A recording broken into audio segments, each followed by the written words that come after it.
এইচএসসির অবশিষ্ট পরীক্ষা বাতিল ঘোষণা। দীপুমণিকে 4 ও জয়কে 5 দিনের রিমান্ডে। ভারত হাসিনাকে আশ্রয় দিয়ে গণতন্ত্রের প্রতিজ্ঞা ভঙ্গ করেছেন বললেন মির্জা ফখরুল।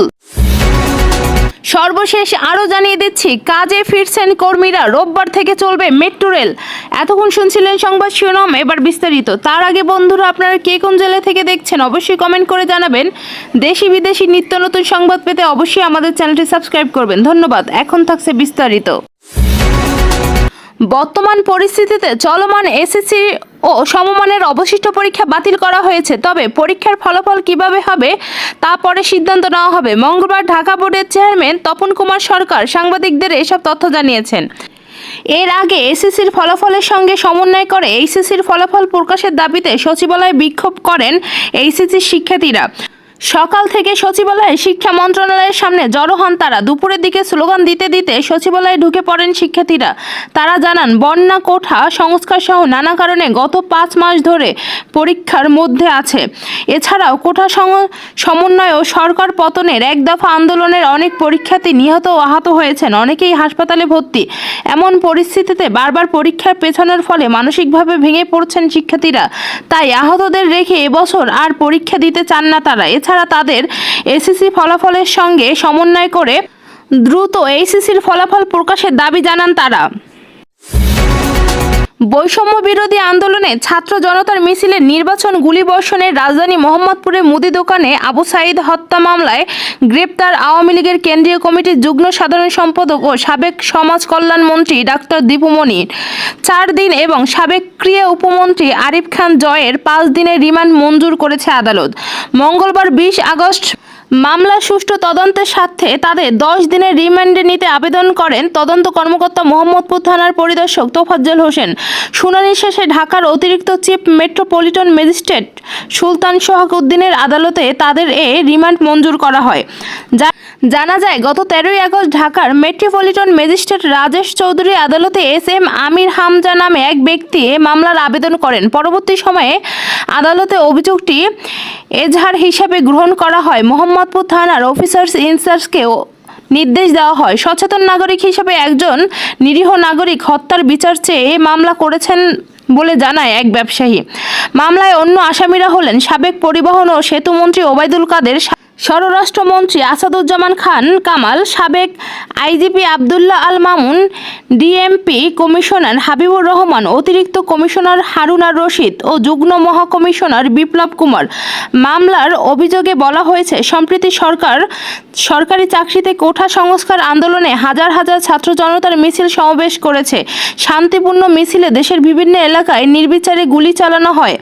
বহু ছাত্র জনতা নিহত এবং আহত হয়েছেন। গত 19 জুলাই মোহাম্মদপুরে বসিলার 40 ফিট এলাকা ছাত্র জনতা শান্তিপূর্ণ মিছিল করছিল, সেখানে পুলিশ নির্বিচারে গুলি চালায়। রাস্তা পার হওয়ার সময় স্থানীয় মুদির দোকানি আবু সাঈদের মাথায় গুলি বিদ্ধ হন, তিনি ঘটনাস্থলে মৃত্যুবরণ করেন। মামলার আর্জিতে বলা হয়েছে, নিহত সাঈদকে তার গ্রামের বাড়িতে পঞ্চগড়ের বোদা উপজেলার নতুন বস্তির প্রধান হাটে নিয়ে দাফন করা হয়েছে। তার মা, স্ত্রী, ছেলে সন্তান সেখানেই থাকেন। এ কারণে তারা ঢাকায় এসে মামলা করতে অপারগ। এর জন্য বিবেককে তাড়নায় আইনের শাসন প্রতিষ্ঠার জন্য এই মামলা করেছি। মামলায় অভিযোগে বাদী আরও বলেন, সাবেক প্রধানমন্ত্রী শেখ হাসিনা কোঠা সংস্কার আন্দোলন কঠোর হস্তে দমন করার জন্য বরাবর নির্দেশ দিয়েছেন। ওবায়দুল কাদের ও আসাদুজ্জামান খান কামালের নির্দেশে পুলিশের আইজিপি ও ঊর্ধ্বতর কর্মকর্তারা অধীন পুলিশদের নির্দেশ দিয়েছেন মিছিলে গুলি চালায়। পরস্পর সহসারে আসামিরা হত্যাকাণ্ড ঘটিয়েছে, কাজী এর বিচার হওয়া প্রয়োজন। উল্লেখ্য, গত 19 জুলাই বিকেল 4টায় রাজধানী মোহাম্মদপুর থানাধীন বসিলার 40 ফিট চৌরাস্তায় আবু সাঈদ কোঠা সংস্কার আন্দোলনের সমর্থনে চলমান মিছিলে পুলিশের গুলিতে মারা যায়। বিএনপির মহাসচিব মির্জা ফখরুল ইসলাম আলমগীর বলেছেন, সাবেক প্রধানমন্ত্রী শেখ হাসিনাকে ভারত আশ্রয় দিয়ে তাদের গণতন্ত্রের প্রতিজ্ঞা ভঙ্গ করেছেন। মঙ্গলবার 20 আগস্ট রাজধানীর শেরেবাংলা নগরে জিয়াউর রহমানের সমাধি শ্রদ্ধা জানিয়ে তিনি এসব কথা বলেন। এ সময় তাদের সঙ্গে ছিলেন বিএনপির স্থায়ী কমিটির স্থান পাওয়া হাফিজ উদ্দিন আহমেদ ও AZM জাহিদ হাসান। ফখরুল বলেন, ছাত্র জনতার বিপ্লবের মধ্যে দিয়ে ফ্যাসিবাদী সাবেক প্রধানমন্ত্রী শেখ হাসিনা দেশ ছেড়ে পালিয়েছেন। দুর্ভাগ্য আমাদের পার্শ্ববর্তী দেশ তাকে আশ্রয় দিয়েছে। সেখান থেকে হাসিনা বাংলাদেশের বিজয়কে নস্যাৎ করার জন্য ষড়যন্ত্র শুরু করেছে। তিনি বলেছেন, এদেশের মানুষ শেখ হাসিনার যে অপরাধ সেটাকে খাটো করে দেখে না। গত 15 বছর দুঃশাসন দেশের স্বাধীনতাকে দুর্বল করে দিয়েছে। তিনি জাতিকে 18 লাখ কোটি টাকা ঋণে আবদ্ধ করে গেছেন। পাচার হয়েছে প্রায় $100 মিলিয়ন।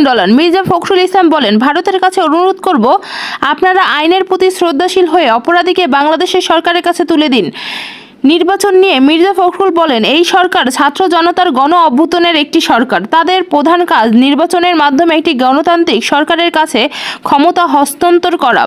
বিগত আওয়ামী লীগ যে জঞ্জাল সৃষ্টি করে গিয়েছে তা পরিষ্কার করতে একটু সময় লাগবে। এর জন্য সে সময় প্রয়োজন, যে সময় এ দেশের জনগণের লাগবে। সরকার পতনের পর সারা দেশে যেসব মামলা হয়েছে সেই বিচার কার্যক্রম নিয়ে ফখরুল বলেন, এই সরকারের মেয়াদ হলো মাত্র 11 দিন। এই কয়েকদিনে সে যে কাজ করেছে তা প্রশংসনীয়। অবশেষে চালু হতে যাচ্ছে মেট্রো রেল। 1 মাস পর মঙ্গলবার কাজে ফিরছেন কর্মবিরতিতে যাওয়া কর্মীরা। তারা কাজে ফেরায় আগামী রোববার মেট্রো রেল চালু করতে চায় পরিচালনা প্রতিষ্ঠান Dhaka mass transit company limited. 1 মাস বন্ধ থাকার পর শনিবার মেট্রো রেল চালু হওয়ার কথা ছিল, তবে কর্মীদের নানা দাবি আদায়ের কর্মবিরতির কারণে তা সম্ভব হয়নি। ডিএসটিএসএল সূত্র বলেছেন, কর্মীরা কাজে ফিরছেন।